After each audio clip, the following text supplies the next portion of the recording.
اب حقیقت کیا ہے؟ اب اگلی صورتحال یہ ہمارے معاشرے میں بن جاتی ہے کہ لوگ حقائق کا استعمال کرتے ہیں.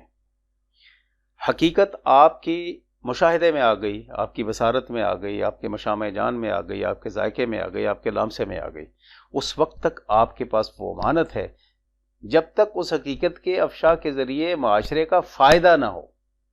اگر تمہاری اس حقیقت کے افشا سے معاشرے میں بگاڑ پیدا ہوتا ہے، پھر آپ اس حقیقت کو بیان کر ہی نہیں سکتے کسی صورتحال میں. وہ آپ کے پاس اللہ تعالیٰ کی طرف سے ایک امانت ہے. جس حقیقت سے رشتے ٹوٹتے ہیں، جس حقیقت سے بگاڑ پیدا ہوتا ہے، جس حقیقت سے معاشرے میں فساد برپا ہوتا ہے، جس حقیقت سے لوگوں کے اذہان میں کسی کے بارے میں دراڑیں پیدا ہوتی ہیں، لوگ ایک شخصیت کے بارے میں اچھا گمان رکھتے ہیں، بدگمانی پیدا ہوتی ہے، آپ کو اور مجھے کسی صورتحال میں نہ کسی مذہب نے، نہ نبی پاک صلی اللہ علیہ وآلہ وسلم نے، نہ ہمارے معاشرے کی اعلیٰ اقدار نے اجازت دی ہے کہ آپ اس کو افشا کریں، تا وقت کہ آپ کی گواہی طلب نہ کی جائے. اور گواہی صرف اور صرف قاضی وقت، جسٹس، وہ طلب کر سکتا ہے.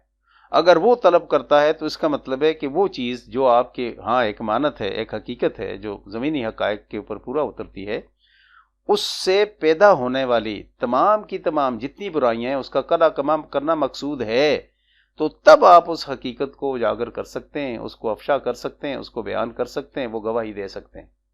اگر آپ سے کوئی گواہی طلب نہیں کرتا تو آپ کسی کی حقیقت کو، جو اس کا یہ سمجھ لے کہ کمزوری ہے کسی انسان سے، جنسی کمزوری ہے، انسانی کمزوری ہے، بشری کمزوری ہے، بشری تقاضوں کے تحت اس سے وہ کوئی ایسی چیز سرزد ہو گئی ہے، تو آپ کو اور مجھے کوئی حق نہ اللہ نے دیا، نہ معاشرے نے دیا، نہ اعلیٰ اقدار نے دیا، نہ ہمارے کردار نے دیا، نہ ہماری اخلاقیات اس کے بارے میں آپ کو اجازت دیتی ہے کہ آپ اس کو افشا کریں.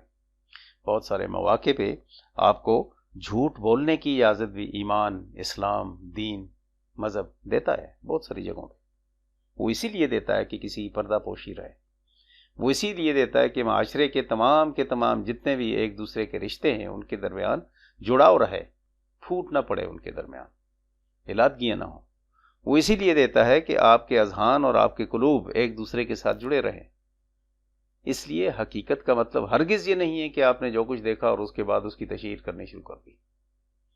اس کی ایک ہی مثال ابھی پیش کرتا ہوں، ہزاروں اور مثالیں ہمارے پاس معاشرے میں اور نبی پاک صلی اللہ علیہ وآلہ وسلم کی سنت اور حدیث میں موجود ہیں، لیکن ایک ہی پہ اکتفا کرتے ہیں وقت کی مناسبت سے کہ نبی پاک صلی اللہ علیہ وآلہ وسلم کے پاس مسجد نبوی میں ایک یہودی آیا اور آ کر اس نے کمپلینٹ کی کہ یا رسول اللہ صلی اللہ علیہ وآلہ وسلم، آپ جہاں تشریف فرما ہیں یہاں سے 5 یا 4 گھر دور اس وقت پراسٹیٹیوشن ہو رہی ہے، بے حیائی کا ارتکاب ہو رہا ہے، دوسرے لفظوں میں زنا کا ارتکاب ہو رہا ہے. تو نبی پاک صلی اللہ علیہ وآلہ وسلم کے پاس جلیل القدر صحابہ اس وقت تشریف فرما تھے. ان میں سے حضرت عمر فاروق رضی اللہ تعالیٰ عنہ نے کہا کہ آپ مجھے حکم دیجئے میں جا کر اس کا سر قلم کر کے لے آؤں. تو آپ صلی اللہ علیہ وآلہ وسلم نے کہا اجلس یا عمر، اے عمر بیٹھ جاؤ آپ. حضرت عمر فاروق رضی اللہ تعالیٰ عنہ وہاں پہ بیٹھ گئے تو آپ صلی اللہ علیہ وآلہ وسلم نے ایسے نگاہ دوڑائی تو حضرت علی کرم اللہ وجہ الکریم کو کہا کہ قم یا علی، کھڑے ہو جائیے، آپ جاؤ اس گھر میں چلے جاؤ، انظر، جا کے دیکھ لو وہاں پر کیا ہو رہا ہے. حضرت علی کرم اللہ وجہ الکریم گئے اور واپس آئے اور آ کر کہا یا رسول اللہ صلی اللہ علیہ وآلہ وسلم، میں نے وہاں کچھ بھی نہیں دیکھا.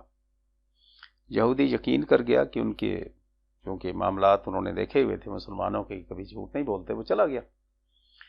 جب وہ یہودی چلا گیا تو آپ صلی اللہ علیہ وآلہ وسلم نے حضرت علی کرم اللہ وجہ الکریم کو بلا کر کہا کہ یا علی مجھے سچ بتاؤ کیا ہے.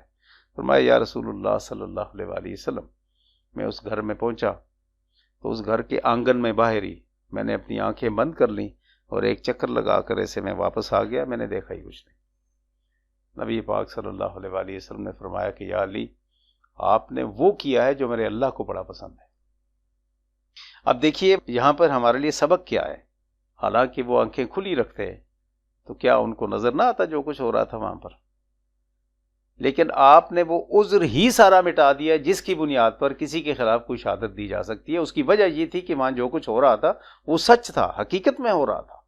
اللہ اپنے کرم فضل و احسان میں رکھے. ہم لوگ کیا کرتے ہیں؟ ہم لوگ بہتان باندھتے ہیں، الزام تراشیاں کرتے ہیں کسی کے اوپر. ہم لوگ افک باندھتے ہیں لوگوں کے اوپر، جو معاملہ نہیں ہوا ہوتا وہ ان کے سر لگاتے ہیں.